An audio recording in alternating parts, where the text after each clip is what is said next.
जीव और ईश्वर दो भिन्न तत्व हैं या अभिन्न? पहला इनका प्रश्न है महाराज जी। पहली बात यह है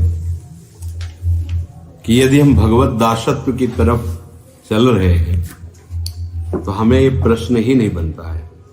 यदि हम ब्रह्म ज्ञान की तरफ चले तो इसका उत्तर अभी हम आपको दे देंगे। पर भगवत दासत्व की तरफ, ये तिलक क्योंकि भगवत दासत्व का है, इसलिए हमें इसका प्रश्न ही नहीं बनता। हम दास हैं और वो हमारे स्वामी हैं, हमें इसी भाव से चलना है।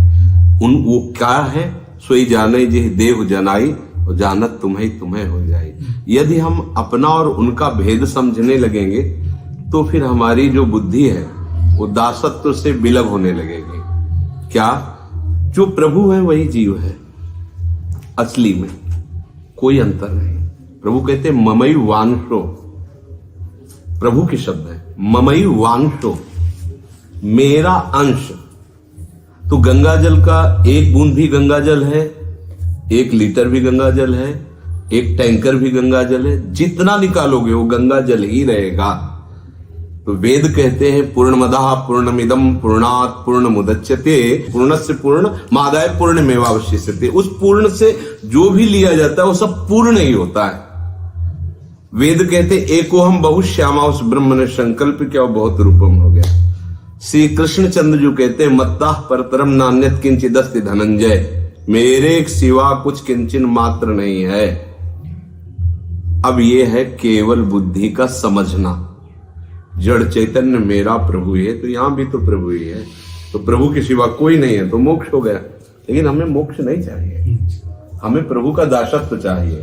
अब हम उसकी व्याख्या इस भाव में कहते हैं कि प्रभु है समुद्र और जीव है उनकी तरंगे।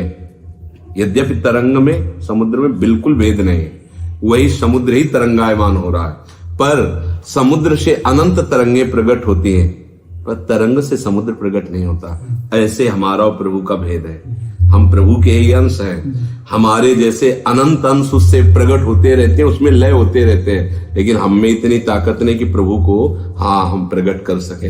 हम नए प्रभु की रचना कर, वो नए जीव की रचना कर देगा, अपने को और विभाजित कर देगा, लेकिन हमारी ताकत नहीं। हम उसको रिझाकर या तो उसमें लय हो जाते हैं या उसके समीप पहुंचकर उसकी सेवा में पहुंचते हैं। लय होना ज्ञानियों का स्वरूप है, आत्म स्वरूप से तदात्म भाव से लय हो गए, मोक्ष को प्राप्त हो गए। और भक्तों का स्वरूप है उनके समीप रहकर उनकी वचन माधुरी, उनकी रूप माधुरी का पान करते हुए उनकी सेवा में रहना।